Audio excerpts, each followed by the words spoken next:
you know, switch to sweet music, you know, um, coming with a tutorial on how to sell beats, you know, pretty easy.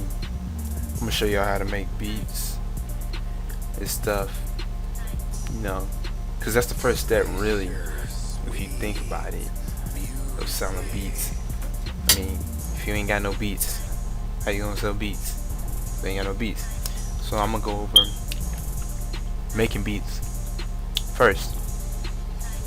Right now, the program that I'm using is FL Studio 11. You know, if you're a producer, you know, or if you're beginning to, or you're thinking about getting into making beats and trying to figure out what software you should use, I would choose FL Studio. It's the best one out there. It's real easy to use once you get the hang of it, which don't take that real long. You know, you just read up on it or on some videos. That's why you're watching this video probably. You know, it's very easy to use, and it already comes up with sounds. You know, you go up in, you know, let's go up in here. I mean, that's the VSTs already. For drums and stuff, it is not that real good. It's not good. I wouldn't use the drums that are in FL Studio. Not to talk bad about them, you know. Let's go up in here and just mess with them. Like, I mean, they sound alright. Like, but them, like the drums they put up in there is more focused for electronic producers. Like, even though they got some different snares, like this 808 snare, but like if you're trying to make some rap music or some trap beats or something, you're not gonna be able to. Come on now, you're not gonna be able to make nah,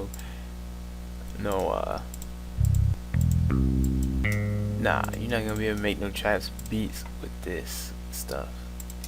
So you would have to, so you know, you just gonna have to go and get drums on your own.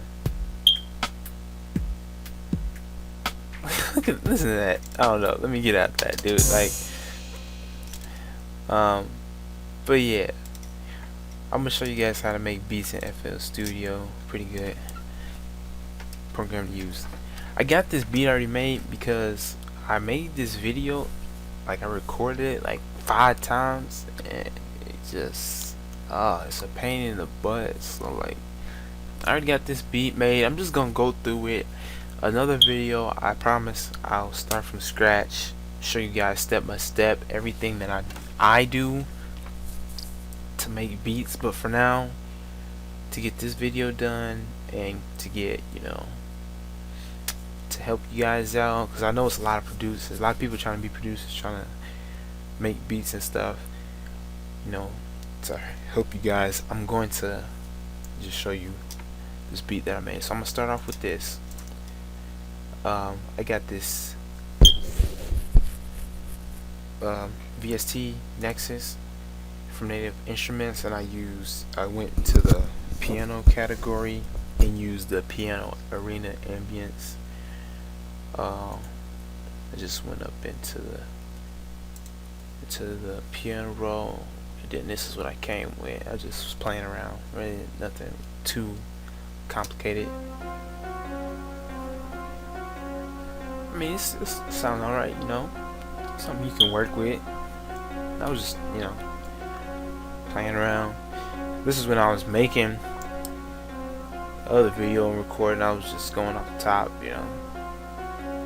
Then I came out with this crazy plug that I got. You know, I like it a lot, and I just came out and played with that, and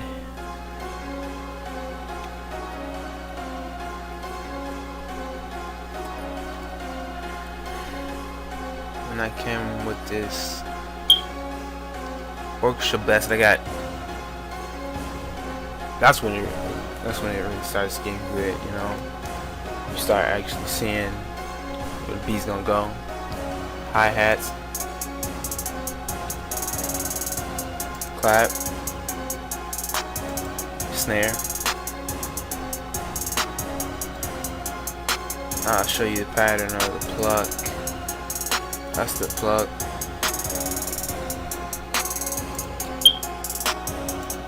Here's the orchestra blast. That's the 2 major. Here's the hi-hats. I know you guys might want a closer look at this, because that's this is one of the signature things in trap music, or in just new school rap music. The hi-hats get switched up quite a lot throughout the beat. The way you do that though, you could just switch the snap to 1/6 and shrink them all the way to that. But this is a better way to do that. You could just go select something and Alt U, and then you switch this knob up and down. If you want it to be just a little chop, you could chop it just like that, or you could chop it in smaller ones, stuff like that. And that's basically how I got that. And I didn't do anything to down here. Down here, you see this? It's where you can change the velocity, the pan, which is where it goes in and out the left and the right ears. You can change that. I didn't do nothing to it though. I did something on the pan though. I think, yeah, I did some stuff where it goes in and out the left and right ear a couple times throughout the loop.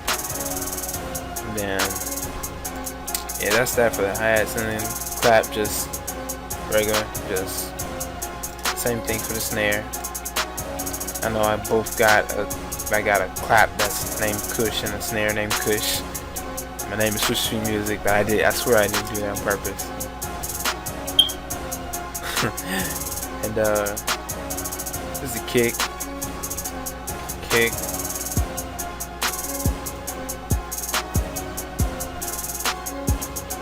808 with it.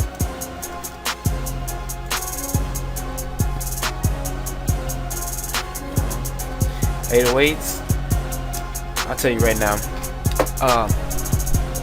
when you're mixing your kick and 808, I learned this from, I pretty much knew before anybody had to tell me, but Epic the Dawn, you guys go and check out his channel. He has a tutorial and basically saying, that your kick, supposed to have more mid frequencies, and the 808 should have more lower frequencies, which makes sense. I mean, I kind of already knew that, but he just reinforced that. What's my thought of that when he said that? And yeah, that's what you're supposed to do. So I got a a kick that's full, that's pretty much got more on the mid side, of course, and then 808 with lower frequencies. What you want to do to mix them real good is really just changing the velocity, the volume.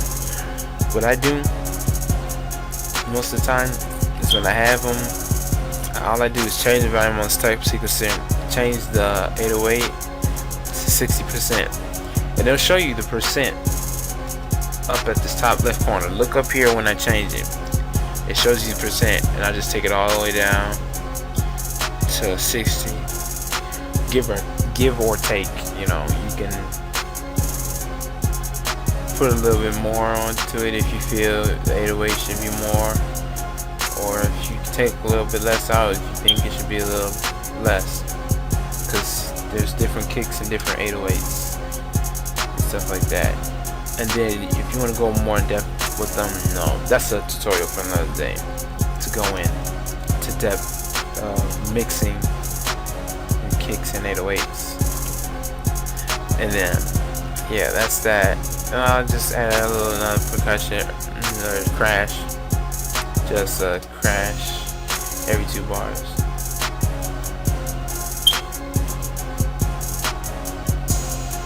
And then I hope a hi-hat that hits every 8 steps. Then add some little boxes, some little chants and boxes, you know, just and some yeah hoes. I got them separated though. I got one chant that's yeah, and then one is just says ho. And then yeah, ho. You know, simple beat, right? Simple beat. Nothing too spectacular. You know, it sounds good.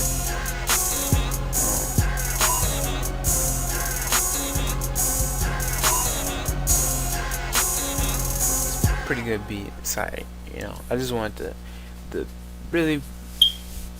But when I made this beat, it was supposed to be for recording me doing it from step 1 all the way down to, you know, when I was coming down here messing with these chants and yeah, all the way down to that, from working with Nexus and this piano and all the way down to that. I was gonna show you all that. I'm gonna have to do that for another tutorial though, because it keeps on acting stupid. So, you know, I covered that in pretty much good time, about 12 minutes. So yeah, I hope you guys learned something. I went through that quick, but I'm gonna do another tutorial where it's more in depth. But I wanna put this up just to introduce you guys to myself, to my channel, what I'm gonna be covering, what I'm gonna be teaching you guys, because you know, I don't see too many good beat making videos out there to teach you what you're doing, and not just teaching what you're doing, like teaching why are you doing this, like why should, like, okay, I start off with this piano, right? Why did I even go and pick this plug, like, and like I'll be going into depth with that and stuff. Like, I'll teach you why you should pick certain sounds and why you should turn stuff down the way you should and all that stuff. And I'll teach you FL Studio pretty good too. I know it back and forth, you know, I know everything about it pretty much. You know, there's only a couple of things I probably should brush up on, like side chaining,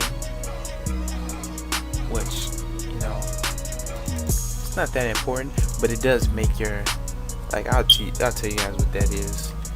You know, later tutorials, it makes your mix sound way more better. You know, that's one of the things I don't know. And yeah, I'll show you guys how to sample real good. That's one thing that I think you should know how to do it, but you know how to do it the correct way. You should know how to do it in the way of creativity, not just saying, okay, I got a dope sample, how do I chop it up and so I can put some drums on it and just, you know, sample it. I'm gonna show you how to chop it, you know, switch it up, make it where people be like, dang, what sample is that, and stuff like that. Teach you guys a lot. But I'm gonna go ahead and make some more videos. Hope this helped you guys out a little bit. You know, subscribe, do all that stuff, like it, share it, do whatever you do with this video. Do what you will. I really don't care. I kind of care, but not that much. Really, I'm just trying to help. I care if you watch it and you learn something from it. If you learn something from it, good, great. I reached my goal. I mean, like, you know, but getting likes, that will help in wanting to create more content, because, you know, I'll be like, okay, well, they're learning something, they showing love, that means they want more, so I'll create more. But yeah, I gotta go though. Yeah, so just subscribe, like it, and I'll see you guys next time.